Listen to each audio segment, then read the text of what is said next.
Welcome back to another episode of You're Not Alone podcast. I'm Val. I'm Morgan. And today we are doing something a little different. I think we try to mix it up for you guys all the time. But we are going to be giving a presentation as clinicians with a unique perspective.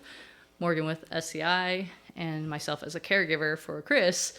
So we've been asked to provide a presentation, a recorded presentation for Creighton University in regards to their Neurological Organization event that they're putting on. Creighton is an interdisciplinary school, so they have lots of different disciplines, nursing, PT, OT. So this is like a collaboration type event, and we've been asked to participate. So we are going to record that following this intro, and I will piece everything together to where it works out and makes sense, hopefully. Fingers crossed. But we thought we would bring you guys along for the ride to see how we would answer their questions with our perspectives. So without further ado, that'll be following. Talk to you soon. Hello, everyone. My name is Valerie Bushline. I'm a physical therapist assistant in Mesa, Arizona. I'm Morgan. I'm also a physical therapist assistant, born and raised Mesa, Arizona. Hi. Yeah, we're Mesa people. We were asked to join you guys on this event day to bring our perspectives to your Neurological Organization Day. We both work in outpatient neuro, and we had the opportunity to have one of your students come through. So Grace, if you're watching, hello, we missed you. We had a great time with Grace, and we were super excited to be a part of this presentation today. So a little backstory for me is that I have been a PTA for 10 years. My first few years were spent in ortho. And in 2020, my husband was injured in a motorcycle accident. He sustained a spinal cord injury, and that kind of put my career on pause for a little bit as I stepped away to become a caregiver for him. And I have since returned to the clinic, obviously, because I work with Morgan here at Neuro and Brain. But we have a little bit of a different, or at least I have a little bit different perspective when handling caregivers in the clinic that come through with their family member that have been through a catastrophic injury. And then Morgan. I actually had a spinal cord injury when I was 12. So it affected my T5, T7 of my spine, and it's called transverse myelitis. So you've probably learned this in your school, but also very similar to Guillain-Barré in the sense of inflammation around the spinal cord. So I was paralyzed just in my left leg. Like I said, when I was 12, it started to go into the right. We did steroids to stop it.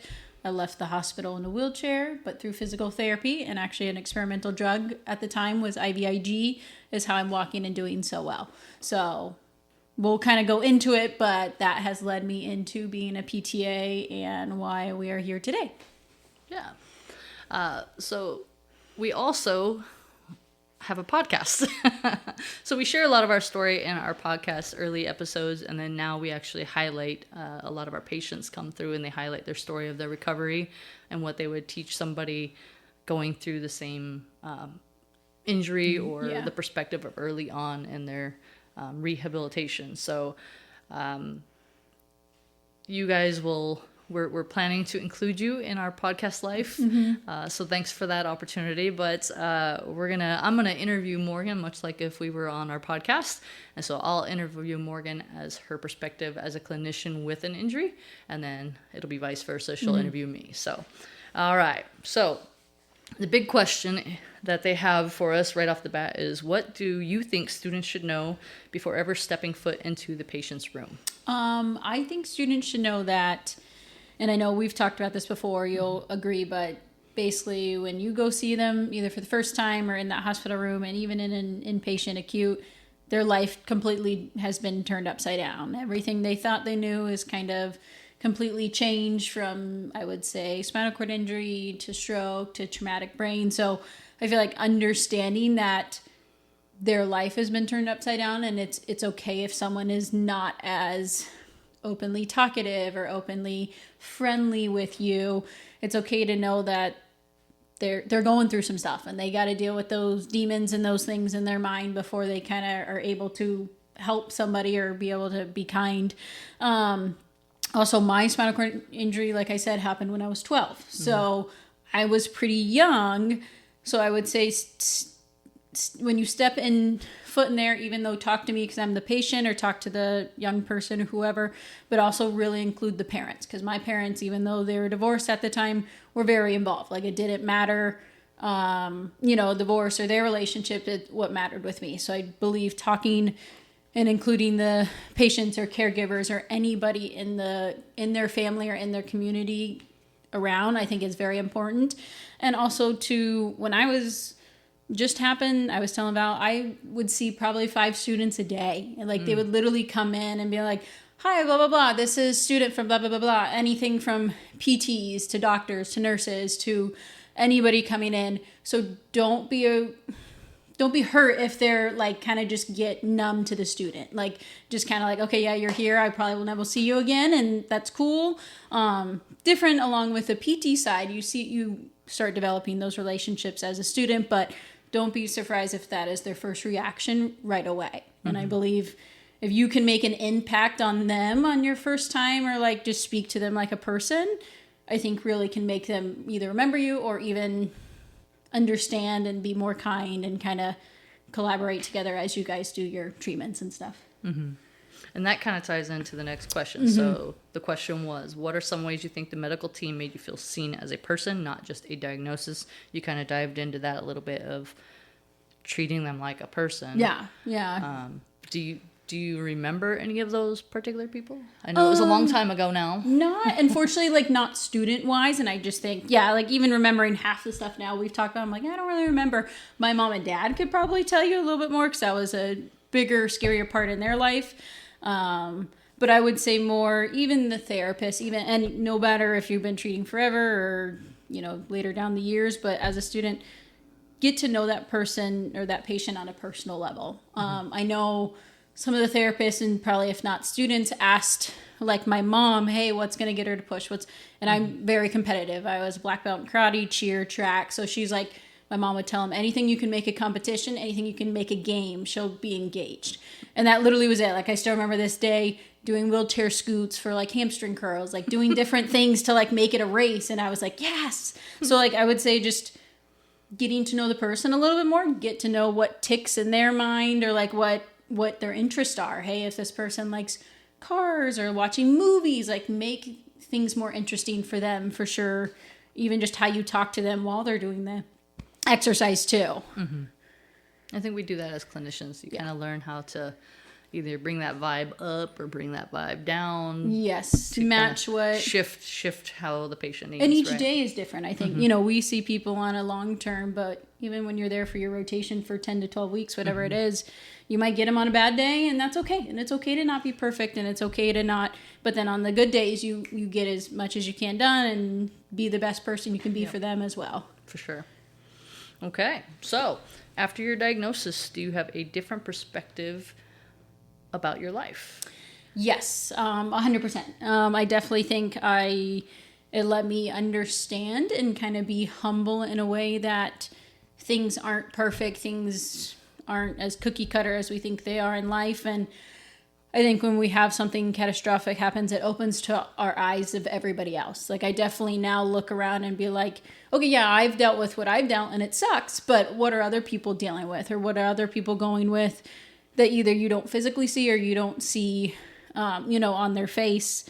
I would say it has helped me understand people a lot more too. I know the next one is, did it shift your family dynamic? So I would say yes in a way, because my mom and dad, again, divorced, but then this was a way for them to like always stay connected, always be there kind of for me. So I would say I felt like it was a good support system to have with them and something happened versus just like, okay, she's, got a cheer competition, we'll split that. Like they definitely wanted to be there for each other, or not for each other, but like for me, no matter what their differences was.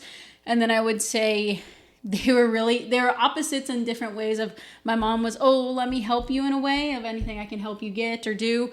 And then my dad was like, no, I'm going to park on the farthest part of the parking lot. You're going to walk in because that's what's good for you.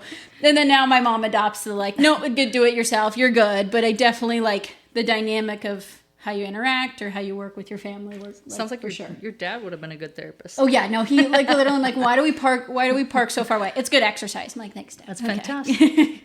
All right. And do you think that your experience, your diagnosis, led to your career direction? 1,000%. Yep. I had a therapist who I'm very fortunate to actually work under as our boss, Dwayne Blau. So he was my physical therapist right out of the hospital. And I saw his clinic and how they helped people walk, how they helped people, get to the things they wanted to do. And I always knew I wanted to go into medical. I always wanted to do something in that purpose to help someone. And then I think it was the PTA was actually like able to versus the daunting of like doctor PT. So, okay, I can do it. I want to do it. And I did go into ortho for a couple years before because I needed to build that confidence. But it is for sure solidified that like this is where I'm supposed to be, I think, because of what I went through and like how I'm able to help someone based on my personal experiences too. Yeah.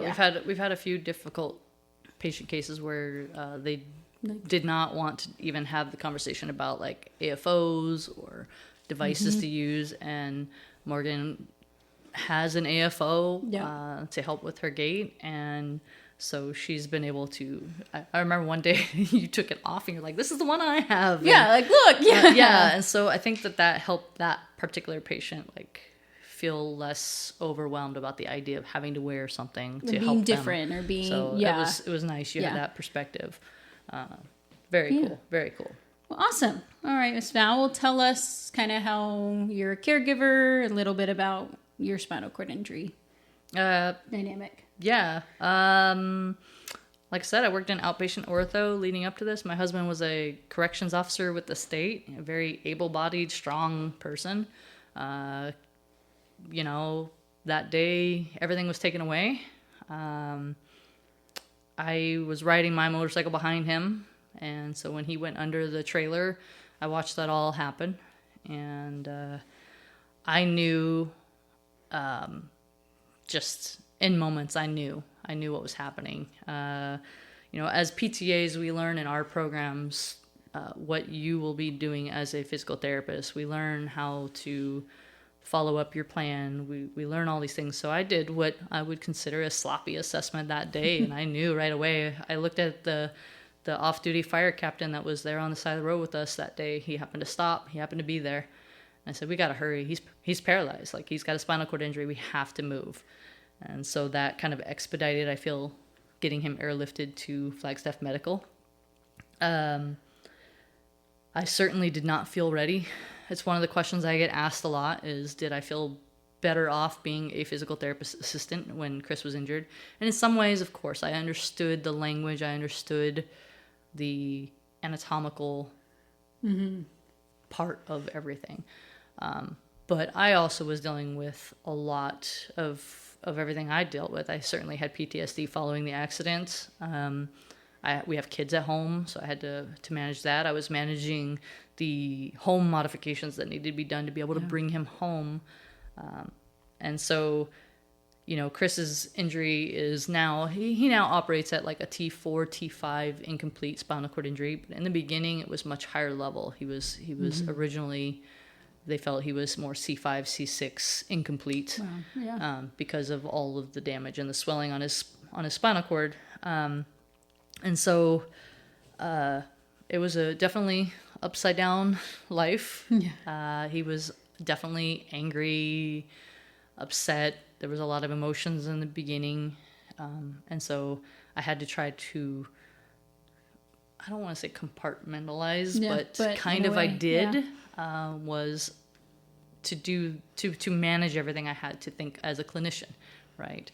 Unfortunately, that negatively impacted us later on. We would hear from Chris about when we asked him his perspective, was that he felt like he didn't have a wife anymore because I thought all the time as a clinician of how am I gonna fix this, And unfortunately, that answer is you're not, You're not, because yeah. only time and therapy and strengthening and everything that we do is going Will to help change, these yeah. things, right? So you can't just fix everything with a snap of the fingers. I wish.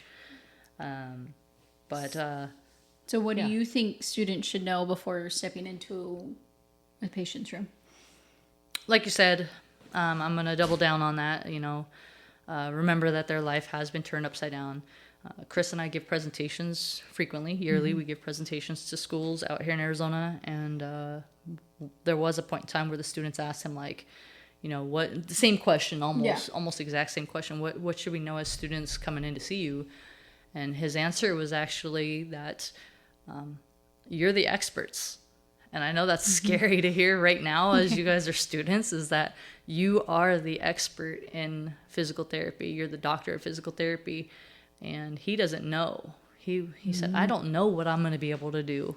And you understand this better than I can. And I didn't know. So when they were asking him, what are your goals in physical therapy? He was, quite frankly, he might have actually told them off. He's like, I don't effing know. I don't know. I don't have goals. I don't have anything right now. And so his perspective now, 5+ years later, is that even if you're a student doing that evaluation, just know that he doesn't know. They don't know everything.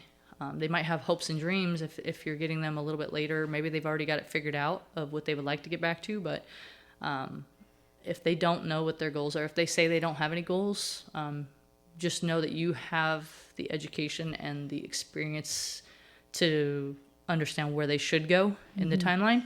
Set those goals up for them and just be ready to evolve. Yeah. Evolve that goal list, right?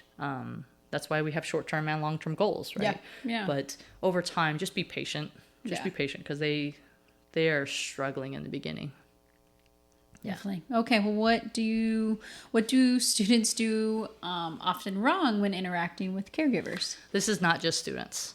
Yeah. Yeah. Very true. I've seen it in person with graduated DPTs.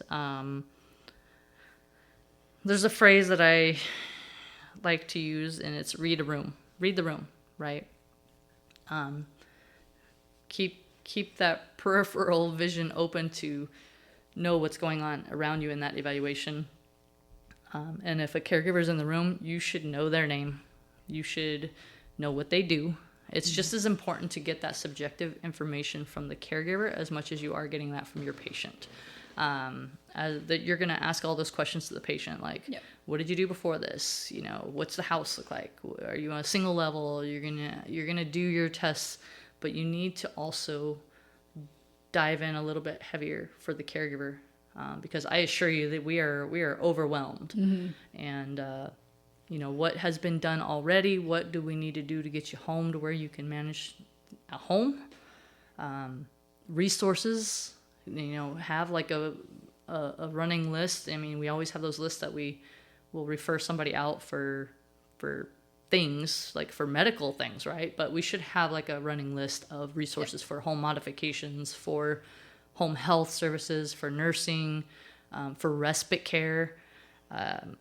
All of these things you should have like a little toolbox to be able to get into in your particular area, wherever you're going to be working. Have a toolbox so that when that caregiver comes in and they're like, I can't do this, you're going to be able to help them. You're dealing with somebody 3 hours a week, probably, unless you go into inpatient where you're dealing more. In an outpatient setting, you're probably dealing with them for about 3 hours a week. And remember that there is a lot of hours outside of those walls, right? And for them to even be acknowledged, to listen to the caregiver, I think is everything. And if you might not in the first visit get your buy-in from your patient, but if you address the caregiver and know that that's your teammate and moving your patient forward, that's where you got to start also. So acknowledgement, respect them where they are. Maybe somebody has background in medical like I did, and not just dismiss them because they're just the wife or just the husband or just the daughter, brother, sister, son, whoever, right? So Definitely. No, that's a really good a point. long answer, but sorry. No, it works. Okay, last one, did you ever experience caregiver burnout? And then kind of follow up, how did you avoid that caregiver burnout, or how do you try to help it in a way or help yourself? I'm going to give you two answers on this one. So one is going to be as a spouse caregiver, right? Early on, I did not want to step out because I was afraid that if somebody else came in, that they would not know what I knew how to take care of him. And so I was a bit overbearing in that aspect, right? Mama bear. I'm going to make sure he's safe. But the burnout is real. I mean, I literally had an Excel sheet that I had a clipboard with an Excel sheet where it was medications, what time I needed to do, when I needed to cath him because he has neurogenic bladder. So bowel and bladder care, what time, how long is that going to take? And I was up every 2 hours. And, you know, we talk about the importance of sleep, but it was a constant break because I constantly had to, I knew as a clinician that if he got wet and he had skin breakdown and wounds, that would happen, right? So I was like meticulous on this schedule and I would stick to it so tightly. I mean, I had a stack within the first 6 months. I had a stack of papers 2 inches thick that was all of every single day, so I could always go back and backtrack to where did I miss something, whatever. Wow. And also I was doubly afraid of overdosing him. You know, he was on tramadol and morphine at the beginning when he came home, and I was afraid that if I messed up and didn't time things right, I could overdose him and kill him. So that was incredibly stressful. I was burnt probably within the first 2 weeks. But again, that was in 2020. COVID was going on, was rampant, and I was afraid to ask for outside help for those reasons. As far as avoiding that burnout, I certainly had a friend send his mom. She's a retired nurse, and so he sent her over because he knew how hard-headed and stubborn I am. And she literally, almost that first day, she pushed me out the door. She was like, "You've got to go. You have got to go take a break. Go get something to eat. Go to Starbucks and get a coffee, and just take that break." So as far as caregiver burnout goes, if you don't have an actual respite resource or with their insurance plans, a lot of insurance plans have something to the effect where they can line up respite care for the caregiver. And if not, then just push for family, friends, somebody to come to attend those visits so that they can also learn how to take care of the person if the caregiver has to step out, or if they want to go to Vegas, or if they want to go have dinner with their girlfriends, or go golf with the guys, or whatever it is. There needs to be a break. You really do have to take a break. And I assure you that this will take a toll, such a toll on a marriage, being a caregiver for your spouse. And we've seen it with families with their kids as well, where they're just like, you know, this is creating a rift because they don't want to do what I want them to do. There needs to be a little bit of a break. Resources for sure. Look into all the resources for caregivers, whether it be the respite or whether it's just support groups. Facebook was a huge resource for me for support groups, for not only for spinal cord injury, but also for caregivers. So all you got to do is go up in that search box and just type it in. And if that person in front of you they don't know. And you can tell, they're going to have the bags under their eyes. They're going to be tired. They might be just in and out. When you ask them a question, they might be, they might not all be there because they're so tired and overworked. And one of the things that I will tell our students that we get, because Morgan and I are both CIs, so we deal with students pretty regularly, is if that caregiver plops down in that chair after you take your patient back and they plop down in that chair and they start playing on their phone and they're playing whatever games, I don't know, back in the day it was Angry Birds and Candy Crush. If they're playing those games, let them be. Unless you really need them, let them be. They need that hour that they know that their person is safe with you. Let them be unless you're teaching them a skill, because they need that time. And then I would double down on checking in with them. Check in at least once a week. Just go in. I do it pretty regularly with my patients, where if they're set up on a bike or if they're working on an activity with one of our students, I will go out and I'll sit down with the caregiver and say, all right, cool. I have their subjective, but what's yours? How are things currently going at home? Or what are things they want to get better at or be able to help with, the patient be able to help with. Even not being a caregiver myself, I will still always ask that, even if the person is able to vocalize all these things, ask them, because they deal with these things on a daily basis. What are things as therapists that we can help the patient be able to do or achieve or assist when to make their life, the caregiver's life, also easier too. Yeah. And don't assume as clinicians, and this goes for anybody in this interdisciplinary. I love that you guys are interprofessional, interdisciplinary. Is that this applies to not just the nursing? It applies not just to the PT, the OT. This applies to you as a medical professional. Is to look for these things, look for the signs, and also understand that just because an insurance company will cover a wheelchair doesn't mean it's going to cover a vehicle. Yeah. So, it is expensive to be disabled. Wheelchairs are expensive. If your insurance doesn't cover the full cost, wheelchairs are expensive. Equipment is expensive. Not everybody's house has the layout for all of the devices and everything else. And like I said, being frustrated and feeling overwhelmed and my life is upside down, having somebody say, oh, well, you'll just have to get a Hoyer in the house, or oh, you'll just have to get a hospital bed in the house. Be aware that is a frustrating process. Yeah. So, yeah. Definitely. Okay. Awesome. Well, Cool. Thank you, Thank Creighton you. University. Thank you for having us provide our perspectives. Like I said, we have a unique outlook on how we manage our patient care, our caregiver care, and even how we educate our students. I feel like we definitely touch on different things. Yeah, I think that's definitely true. Yeah. Yeah, perfect. If you guys would like to reach out to us, I know that we have just a short time with you here for this presentation, but if you would like to reach out to us, please reach out to us at you're-not-alone-podcast48@gmail.com. That is the podcast email. It makes it easier for you to get a hold of either of us if you have questions for that. We are also on Instagram and Facebook page too. So link up there, follow us. Shoot us a message. Check out our podcast too, our episodes. Yeah. Anyway, you might you have a support. learning. Yeah. It's definitely a learning tool for you guys, and that's patients literally telling you exactly what they would. We ask every episode. We ask our patient, "What would you tell somebody just starting out?" A lot of times they talk about their experiences in the beginning, the middle, the end, what they liked about therapy, what they didn't like about therapy. So that may be a good resource for you guys to utilize as well. Yeah. So. Again, thank you for having us on. We appreciate you, and good luck to all you future DPTs. Know that your PTAs are in your corner. We look forward to working with you in the future. So good luck, everybody, and we'll see you soon. Bye.